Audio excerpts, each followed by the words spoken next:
Hello guys, welcome to our channel Power of Movie Lover and this is Venky. Biggest multi starrer తో ready అయిన మాలీవుడ్ కాంచనా అయిపోయింది, ఇప్పుడు గంగా అంటున్న Lawrence. మా సినిమాని కూడా క్రాస్ చేసి ఎక్స్పెక్టేషన్స్ ని దాటేసిన డార్లింగ్ ఫిల్మ్. వీటితో పాటు రిమైనింగ్ ఇంట్రెస్టింగ్ అప్డేట్స్ ఏంటి వీడియోలో చూద్దాం. అంతకంటే ముందు ఒక చిన్న రిక్వెస్ట్, మన ఛానల్ ని కొత్తగా ఎవరైనా విజిట్ చేస్తుంటే ఒకసారి ఛానల్ లోని కంటెంట్ చూసి నచ్చితే సబ్స్క్రైబ్ చేసుకొని మాకు సపోర్ట్ చేయండి. అండ్ వీడియోని లైక్ చేసి మన స్టపేజ్ ని ఫాలో అవడం మాత్రం మర్చిపోవద్దు. డకాట్ బ్రేక్ ఈవెన్ కి చాలా దగ్గరగా ఉండగా ఇప్పుడు మైనర్ లాసెస్ తో ఎండ్ అవడానికి రెడీ అవుతుంది అనుకుంటున్న టైంలో టికెట్ ప్రైసెస్ అయితే తగ్గించారు. రేపటి నుంచి ఏపీ అండ్ తెలంగాణలో 55 అండ్ 105 రూపాయల టికెట్ ప్రైసెస్ పెట్టబోతుండగా మల్టీప్లెక్సెస్ లో 150 రూపాయలకైతే తగ్గించారు. చూడాలి మరి బ్రేక్ ఈవెన్ అవుతుందో లేదో. ప్రెజెంట్ టాలీవుడ్ లో హిట్ రేషియో ఏ రేంజ్ లో ఉందో తెలిసింది. హిట్ వచ్చి కూడా చాలా రోజులు అయిపోతుండగా ఇప్పుడు మే 1న పడింది అందరి కన్ను. ఇక ఆ రోజు గాయపడ్డ సింహం అండ్ జెట్లీ సినిమాలో రిలీజ్ కి రెడీ అవుతూ ఉండగా జెట్లీ ట్రైలర్ ఇప్పటికే రిలీజ్ అయ్యి ఇంప్రెస్ కూడా చేసింది. ఇక ఇప్పుడు గాయపడ్డ సింహం టైం అయితే వచ్చింది. ఏప్రిల్ 25న ఈ మూవీ ట్రైలర్ రిలీజ్ కాబోతుంది. చూడాలి ఈ ట్రైలర్ ఎలా ఉంటుందో, ఏ సినిమా హిట్ అవుతుందో.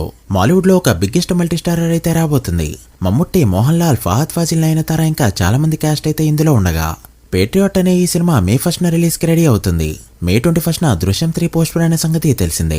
సో ఈ మే అయితే మాత్రం 2 పెద్ద సినిమాలతో మలయాళీ సినిమాకి గుర్తుండిపోయే మంత్గా నిలిచిపోతుంది. అండ్ ఇప్పటికే వజాటు దుమ్ములేపుతూ ఉండగా ఆ మూవీ రికార్డులని బ్రేక్ చేసిందో లేదో చూడాలి. ఏకంగా 3 అవర్స్ రన్ టైంతో వస్తుంది ఈ సినిమా. నిన్ను కోరి రీ రిలీజ్ ఏమైందని చాలా మంది కమెంట్ లో అడిగారు. యాక్చువల్ గా ఇప్పటికే రీ రిలీజ్ అవ్వాల్సిన ఈ సినిమా మే 8కి అయితే పోస్ట్ పోన్ అయింది. నాని నుంచి ఇప్పటికే కొన్ని రీ రిలీజెస్ అయితే వచ్చాయి. పిల్ల జమీందార్ జెర్సీ, ఏటో వెళ్ళిపోయింది మనసు అండ్ అలా మొదలైంది వంటి సినిమాలు వచ్చాయి. బట్ ఏది కూడా ప్రాపర్ గా రీ రిలీజ్ కాలేదు అండ్ ఏ సినిమా కూడా వర్కౌట్ కాలేదు. చూడాలి ఈ సినిమా ఎలాంటి రెస్పాన్స్ తెచ్చుకుంటుందో. ఇక పేరుకి తమిళ సినిమా అయినా కూడా తెలుగు స్టేట్స్ లో దుమ్ము లేపిన ముని 2 అదే బాటలో వస్తుంది ముని 3. చెప్పాలంటే ముని ఫ్రాంచైజ్ లోనే అతిపెద్ద హిట్ అంటే ఈ సినిమానే చెప్పాలి. సినిమాలో సాంగ్స్ బాగుంటాయి, సీన్స్ వర్కౌట్ అవుతాయి అండ్ ఎక్కడా కూడా బోర్ కొట్టదు. అండ్ ఫైనలీ మే 1న రీ రిలీజ్ కాబోతుంది ఈ సినిమా. చూడాలి కాంచన పెట్టిన నెంబర్ ని ఈ సినిమా క్రాస్ చేస్తుందో లేదో. సో చెప్పాలంటే రీ రిలీజెస్ అనేవి కొత్త సినిమాలకి బొక్క పెడుతున్నాయనే చెప్పాలి. ఇక డార్లింగ్ విషయానికి వస్తే నిజంగా సర్ప్రైజ్ చేసిందని చెప్పొచ్చు. నిన్న 8:30 PM వరకు ట్రాక్ చేసిన దాని ప్రకారం ప్రీసేల్ తోనే 3 కోట్ల మార్క్ దాటేసిన ఈ సినిమా షోస్ పడే టైంకి అప్రాక్సిగా 3.3 కోట్ల వరకు గ్రాస్ అయితే కలెక్ట్ చేసింది, కేవలం ప్రీసేల్ తోనే. ఇక ట్రాక్డ్ గ్రాస్ ప్రస్తుతానికి గమనిస్తే నిన్న పడ్డ ప్రీమియర్ షోస్ తోనే 22 లక్షలకు పైగా గ్రాస్ కలెక్ట్ చేసిన ఈ సినిమా ఈ రోజు 3 PMకే 3 కోట్ల ట్రాక్డ్ గ్రాస్ అందుకుంది.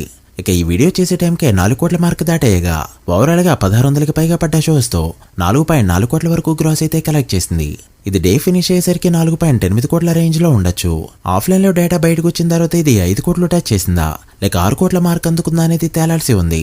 ఎందుకు ఇలా చెప్తున్నా అంటే ఆఖరిగా డిమాండ్ ఎక్కువగా ఉండడంతో షోస్ అనేవి లాస్ట్ లో యాడ్ చేశారు. సో 5 కోట్ల మార్క్ దాటింది అంటే ప్రభాస్ కెరీర్ లో సెకండ్ 5 crore ఓపెనర్ అవుతుంది ఈ సినిమా. అండ్ 5 కోట్ల ఓపెనింగ్ రీ రిలీజ్ లో ఎక్కువ సార్లు పెట్టిన హీరోల లిస్ట్ లో ప్రభాస్ కూడా జాయిన్ అవుతారు. సో చూడాలి ఎంత నెంబర్ పెడుతుందో. రేపు డేటా రాగానే డార్లింగ్ డే 1 పై సెపరేట్ గా వీడియో చేస్తా. So guys that the video. ఇవి ఇప్పటివరకు interesting updates. Darling day 1 to full run ఎంత నెంబర్ పెడుతుంది అనుకుంటున్నారో కామెంట్ చేసి వీడియో నచ్చితే లైక్ చేసి మీ ఫ్రెండ్స్ ఫైల్ నెంబర్స్ కి షేర్ చేయండి.